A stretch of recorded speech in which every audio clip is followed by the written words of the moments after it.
दोस्तों, गुजरात के नरेंद्र मोदी स्टेडियम पर आईपीएल 2025 का एक और रोंगटे खड़े कर देने वाला मुकाबला देखने को मिला। इस महामुकाबले में आईपीएल की दो खतरनाक टीमें गुजरात टाइटंस और लखनऊ सुपर जायंट्स आमने सामने थीं। करोड़ों क्रिकेट प्रेमियों को इस मैच का बेसब्री से इंतजार था। पूरा स्टेडियम दर्शकों से खचाखच भरा हुआ था। दोस्तों, एक तरफ लखनऊ की टीम थी जो कि प्ले ऑफ से पूरी तरीके से बाहर हो चुकी है, वहीं दूसरी तरफ गुजरात की टीम प्ले ऑफ में पहुंच चुकी है। इस मैच में सिक्का उछाला गया तो टॉस जीतकर गुजरात के कप्तान शुभमन गिल ने गेंदबाजी करने का फैसला किया। वहीं लखनऊ की टीम को इस मैच में पहले बल्लेबाजी करने का मौका मिला। लखनऊ की तरफ से बल्लेबाजी की शुरुआत करने के लिए उनके दो खतरनाक बल्लेबाज एडन मार्करम के साथ मिचेल मार्श की खतरनाक जोड़ी मैदान पर उतरी। दोनों बल्लेबाजों के कंधों पर अपनी टीम को तेज शुरुआत दिलाने की जिम्मेदारी थी। वहीं गुजरात की तरफ से पहले ओवर में गेंदबाजी करने के लिए आए रफ्तार के सौदागर मोहम्मद सिराज की पहली ही गेंद पर मार्करम ने शानदार चौका लगाकर चौके साथ अपनी टीम का खाता खोला। इसके बाद दोनों बल्लेबाजों ने सिंगल की मदद से अंतिम 5 गेंदों में 4 रन बटोर लिए। इस तरीके से पहले ओवर में लखनऊ का स्कोर 8 रन बन सका। गुजरात टाइटंस की तरफ से दूसरे ओवर में गेंदबाजी करने के लिए आए अरशद खान का स्वागत मार्करम ने पहली गेंद पर चौका लगाकर किया।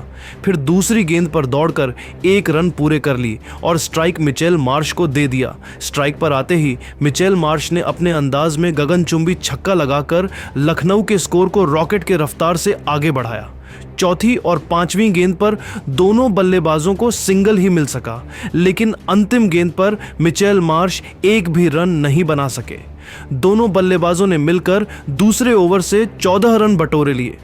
इस तरीके से 2 ओवर की समाप्ति के बाद लखनऊ सुपर जायंट्स का स्कोर बिना किसी विकेट के नुकसान पर 22 रनों तक पहुंच गया था। लखनऊ की शुरुआत बेहद शानदार हो चुके थे। वहीं दूसरी तरफ गुजरात की टीम को विकेट की तलाश थी। तीसरे ओवर में गुजरात के कप्तान शुभमन गिल ने गेंदबाजी करने के लिए एक बार फिर से मोहम्मद सिराज को भेज दिया। इस बार सिराज ने इतनी खतरनाक गेंदबाजी किया कि दोनों बल्लेबाजों के होश उड़ गए। पहली गेंद पर तो मार्करम ने दौड़कर 2 रन पूरे कर लिया और स्ट्राइक अपने पास ही रखा। दूसरी गेंद पर उनको सिंगल ही मिल सका और अब स्ट्राइक पर आ चुके थे मिचेल मार्श। इसके बाद मोहम्मद सिराज ने मिचेल मार्श को अपने गेंदबाजी में बंद कर रखा और अंतिम 4 गेंद में सिर्फ 1 रन ही बनने दिया। खतरनाक गेंदबाजी करते हुए मोहम्मद सिराज ने तीसरे ओवर में सिर्फ 4 रन ही खर्च किए। 3 ओवर की समाप्ति के बाद लखनऊ सुपर जायंट्स का स्कोर 26 रन ही बन पाया। दोनों बल्लेबाज मैदान पर पूरी तरीके से सेट हो चुके थे और धीरे धीरे लखनऊ के स्कोर को आगे बढ़ा रहे थे। वहीं दूसरी तरफ गुजरात की टीम लगातार विकेट की तलाश में थी। चौथे ओवर में गुजरात की गेंदबाजी में बदलाव देखने को मिला और इस बार शुभमन गिल ने गेंद को कागिसो रबाड़ा के हाथों में थमा दिया। पहली गेंद पर मिचेल मार्श ने दौड़कर दौरान पूरे कर लिए और स्ट्राइक अपने पास ही रखा। फिर दूसरी गेंद पर जबरदस्त चौका जड़कर अपनी टीम के स्कोर को तेजी से आगे बढ़ाया। हालांकि इसके बाद रबाड़ा ने जबरदस्त वापसी करते हुए अंतिम 4 गेंदों पर दोनों बल्लेबाजों को चकमा दे दिया। दोनों बल्लेबाजों ने चौथे ओवर से 7 रन बटोर लिए, जिसमें मिचेल मार्श का एक चौका भी शामिल था। 4 ओवर की समाप्ति के बाद लखनऊ का स्कोर बिना किसी विकेट के नुकसान पर 33 रनों तक पहुंच गया था, लेकिन अभी तक गुजरात का कोई भी गेंदबाज विकेट निकालने में सफल नहीं हो पाया था। गुजरात की तरफ से 5वां ओवर लेकर विकेट की तलाश में आए मोहम्मद सिराज की शुरुआती 2 गेंद पर दोनों बल्लेबाजों को एक भी रन नहीं मिल सका, लेकिन तीसरी गेंद को चौके में तब्दील कर मिचेल मार्श ने अपनी टीम के स्कोर को रॉकेट की रफ्तार से आगे बढ़ाया। इसके बाद मोहम्मद सिराज ने अंतिम 3 गेंद में सिर्फ 1 रन ही खर्च किए। दोनों बल्लेबाजों ने मिलकर 5वें ओवर से 5 रन जोड़ते हुए लखनऊ के स्कोर को 38 रनों तक पहुंचा दिया। दोनों बल्लेबाज मैदान पैर मजबूती से अपना पर जमा चुके थे और उन दोनों के बीच एक साझेदारी पनपती हुई दिखाई दे रही थी। दूसरी तरफ गुजरात के कप्तान शुभमन गिल विकेट न मिलने की वजह से बहुत ही ज्यादा परेशान दिखाई दे रहे थे। पावर प्ले के अंतिम ओवर में गुजरात के कप्तान शुभ मंगल ने रणनीति बनाई और गेंद को एक बार फिर से किशोर रबाड़ा के हाथों में दे दिया, लेकिन एडन मार्करम ने दूसरी गेंद पर सनसनाता हुआ छक्का लगाकर गुजरात की सारी रणनीतियों पर पानी फेर दिया। फिर तीसरी गेंद को लॉन्ग ऑफ की दिशा में हवा में उछाल दिया। गेंद बाउंड्री को पार करते हुए 6 रनों के लिए चली गई। इस तरीके से तीसरी गेंद पर भी उनको छक्का मिल गया। फिर दोनों बल्लेबाजों ने मिलकर 6वें ओवर से 15 रन बटोरकर लखनऊ के स्कोर को 50 रनों के आंकड़े के पास पहुंचा दिया। इसी के साथ दोनों बल्लेबाजों के बीच अर्धशतकीय साझेदारी भी पूरी हो गई। दोनों बल्लेबाज मिलकर गुजरात के गेंदबाजों की जमकर धुनाई कर रहे थे। वहीं गुजरात की टीम को इस मुकाबले में बने रहने के लिए लगातार विकेट की तलाश थी।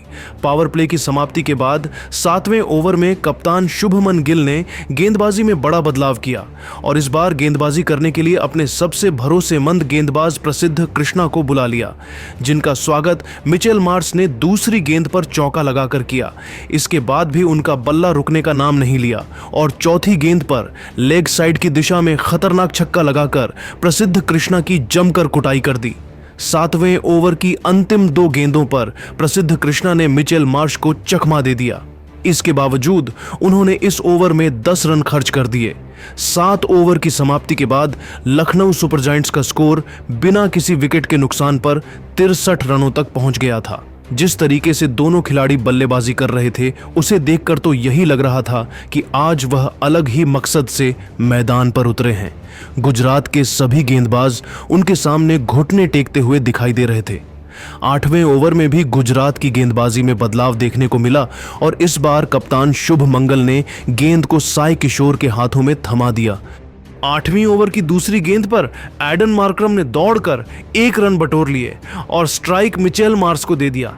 स्ट्राइक पर आते ही मिचेल मार्श ने ताबड़तोड़ अंदाज में ऑफ स्टंप के ऊपर से गगनचुंबी छक्का लगाकर अपनी टीम के स्कोर को रॉकेट की रफ्तार से आगे बढ़ाया। इसके बाद अगले 2 गेंद पर उन्हें एक भी रन नहीं मिल सका, लेकिन अंतिम गेंद पर सिंगल लेकर 8वें ओवर से 8 रन बटोर ली। 8 ओवर की समाप्ति के बाद लखनऊ का स्कोर बिना किसी विकेट के नुकसान पर 71 रनों तक पहुंच गया था। गुजरात की तरफ से 9वां ओवर लेकर आए प्रसिद्ध कृष्णा, लेकिन इस बार तो मिचेल मार्श और एडन मार्करम ने तूफान मचाकर रख दिया। शुरुआती 2 गेंद में दोनों बल्लेबाज सिंगल लेकर ही काम चलाएं, लेकिन तीसरी गेंद पर मिचेल मार्श ने खतरनाक चौका झड़कर प्रसिद्ध कृष्णा के होश उड़ा दिए। फिर चौथी गेंद पर सिंगल लेकर स्ट्राइक एडन मार्करम को दे दिया। अपना जबरदस्त फॉर्म जारी रखते हुए मार्करम ने 5वीं गेंद पर लॉन्ग ऑफ की दिशा में चौका लगाकर प्रसिद्ध कृष्णा की बखिया उधेड़ कर रख दी। फिर अंतिम गेंद पर उन्होंने सिंगल चुरा लिए। प्रसिद्ध कृष्णा का यह ओवर गुजरात की टीम के लिए काफी महंगा साबित हुआ। उन्होंने 9वें ओवर में 12 रन लुटा दिए।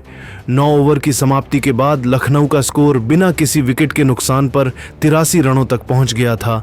इसी के साथ मिचेल मार्श धीरे धीरे अपने अर्धशतक की तरफ बढ़ रहे थे। दूसरी तरफ गुजरात की टीम लगातार विकेट की तलाश में थी। 10वें ओवर में कप्तान शुभमन गिल ने साई किशोर के ऊपर फिर से भरोसा जताया और विकेट की तलाश में गेंदबाजी करने के लिए उनको भेज दिया। लेकिन दूसरी गेंद पर मिचेल मार्श ने खतरनाक छक्का लगाकर अपने इरादे स्पष्ट कर दिए। इसी के साथ उन्होंने अपना तूफानी अर्धशतक भी पूरा कर लिया। चौथी गेंद पर सिंगल लेकर उन्होंने स्ट्राइक एडन मार्करम को दे दिया। जबरदस्त वापसी करते हुए साई किशोर ने 5वें गेंद पर एडन मार्करम को शाहरुख खान के हाथों कैच पकड़वाकर उनको पवेलियन का रास्ता दिखा दिया।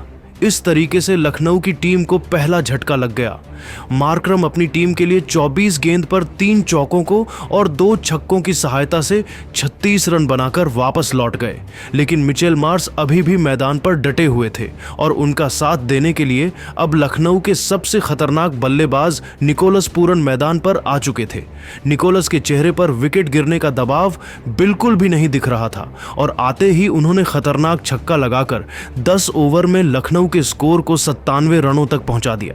जिस तरीके से लखनऊ का स्कोर आगे बढ़ रहा था और गुजरात के गेंदबाज विकेट निकाल रहे थे, उसे देखकर तो यही लग रहा था कि आज लखनऊ की टीम गुजरात को 190 से 210 रनों का लक्ष्य दे सकती है। इस लक्ष्य को हासिल करने के लिए गुजरात की तरफ से हर बार की तरह 2 विस्फोटक बल्लेबाज शुभमन गिल के साथ साई सुदर्शन मैदान पर उतरे।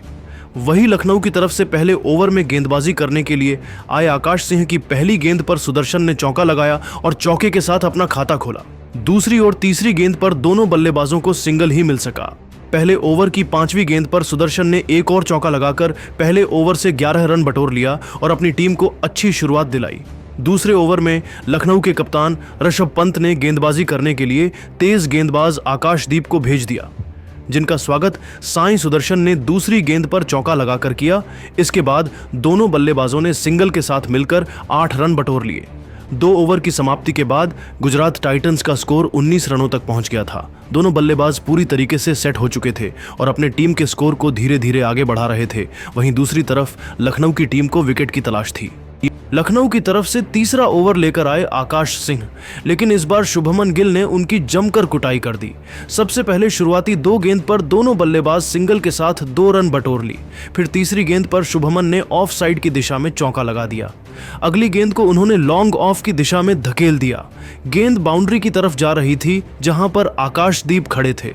आकाश ने गेंद को रोकने का पूरा प्रयास किया, लेकिन गेंद बाउंड्री के बाहर 4 रनों के लिए चली गई। इसके बाद भी शुभमन गिल का बाला रुकने का नाम नहीं लिया और 5वीं गेंद पर एक और चौका लगाकर आकाश सिंह को घुटने टेकने के लिए मजबूर कर दिया। आकाश का यह ओवर लखनऊ की टीम के लिए काफी महंगा साबित हुआ। उन्होंने तीसरे ओवर से 14 रन लुटा दिए। 3 ओवर की समाप्ति के बाद गुजरात टाइटंस का स्कोर बिना किसी विकेट के नुकसान पर 33 रनों तक पहुंच गया था। जहां एक छोर से शुभमन गिल तेजी से रन बटोरते हुए अपनी टीम का स्कोर आगे बढ़ा रहे थे, वहीं दूसरी छोर से साईं सुदर्शन भी कंधे से कंधा मिलाकर उनका भरपूर साथ दे रहे थे। वही लखनऊ की टीम को लगातार विकेट की तलाश थी। चौथे ओवर में लखनऊ के कप्तान ऋषभ पंत ने आकाशदीप के ऊपर एक बार फिर से भरोसा जताया और गेंद को उनके हाथों में थमा दिया। आकाश अपनी शानदार गेंदबाजी से दोनों बल्लेबाजों को चकमा दे रहे थे, लेकिन चौथी गेंद पर शुभमन ने जबरदस्त चौका लगाकर अपनी टीम के स्कोर को रॉकेट के रफ्तार से आगे बढ़ाया। फिर 5वीं गेंद को उन्होंने चौके में तब्दील कर दिया। अंतिम गेंद पर उनको एक भी रन नहीं मिल सका। आकाशदीप ने चौथे ओवर में 9 रन खर्च कर दिए। 4 ओवर की समाप्ति के बाद गुजरात टाइटंस का स्कोर बिना किसी विकेट के नुकसान पर 42 रनों तक पहुंच गया था। लखनऊ की टीम को इस मुकाबले में बने रहने के लिए विकेट मिलना काफी जरूरी हो गया था। 5वें ओवर में कप्तान ऋषभ पंत ने गेंदबाजी में बड़ा बदलाव किया और इस बार गेंदबाजी करने के लिए विलियम ओ रुर्के को बुला लिया, जिनका स्वागत सुदर्शन ने दूसरी गेंद पर चौका लगाकर किया। फिर भी विलियम ओ रुर्के ने हिम्मत नहीं हारा और इस चौके का बदला लेते हुए अगली ही गेंद पर साईं सुदर्शन को एडन मार्करम के हाथ में पवेलियन का रास्ता दिखा दिया। इस तरीके से गुजरात की टीम को पहला झटका लग गया। साईं सुदर्शन अपनी टीम के लिए 16 गेंद पर 4 चौकों की मदद से 21 रन बनाकर वापस लौट गए। अब शुभमन गिल का साथ देने के लिए मैदान पर उतरे जोस बटलर। शानदार गेंदबाजी करते हुए विलियम ओ रुर्के ने 5वें ओवर में सिर्फ 4 रन खर्च करके अपनी टीम को पहली बड़ी सफलता साईं सुदर्शन के रूप में दिला दिया। 5 ओवर की समाप्ति के बाद गुजरात टाइटंस का स्कोर 46 रन बन पाया। पावर प्ले के अंतिम ओवर में लखनऊ की तरफ से गेंदबाजी करने के लिए आए आकाश सिंह की पहली गेंद पर शुभमन गिल ने 1 रन दौड़कर पूरे कर ली और स्ट्राइक पर आ चुके थे जोश बटलर। लेकिन इसी बीच आकाश सिंह छोटे लोग गए और उनके हाथ से खून निकलने लगा, जिसकी वजह से वह वापस चले गए और गेंदबाजी करने के लिए उनके स्थान पर आए आवेश खान। 6वें ओवर की तीसरी गेंद पर जोस बटलर ने लेग साइड की दिशा में चौका लगा दिया। फिर चौथी गेंद को ऑफ साइड की दिशा में गगनचुंबी छक्का लगाकर अपनी टीम के स्कोर को तेजी से आगे बढ़ाया। इसके बाद भी जोश बटलर का बल्ला रुकने का नाम नहीं लिया और 5वीं गेंद पर भी खतरनाक छक्का लगाकर आवेश खान की बखिया उधेड़ कर रख दिया।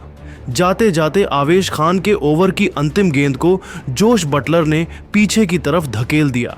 गेंद तेजी से बाउंड्री की तरफ जा रही थी, लेकिन लखनऊ का कोई भी फील्डर उसे रोक नहीं पाया और गेंद बाउंड्री के पार चली गई। इस तरीके से अंतिम गेंद पर भी जोश बटलर को चौका मिल गया।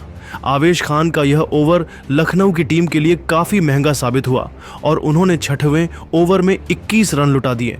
6 ओवर की समाप्ति के बाद गुजरात का स्कोर एक विकेट के नुकसान पर 67 रनों तक पहुंच गया था। जिस तरीके से गुजरात का स्कोर आगे बढ़ रहा था और लखनऊ के गेंदबाज विकेट निकाल रहे थे, उसे देखकर तो यही लग रहा था कि यह मुकाबला अंतिम ओवर तक पहुंचने वाला। लेकिन दोस्तों, अब आपको क्या लगता है, इस बार आईपीएल की ट्रॉफी कौन सी टीम जीतेगी? आप खुद नीचे कमेंट करके बताइए और ऐसी ही नई नई वीडियो के लिए हमारे चैनल को जरूर सब्सक्राइब करिए। धन्यवाद।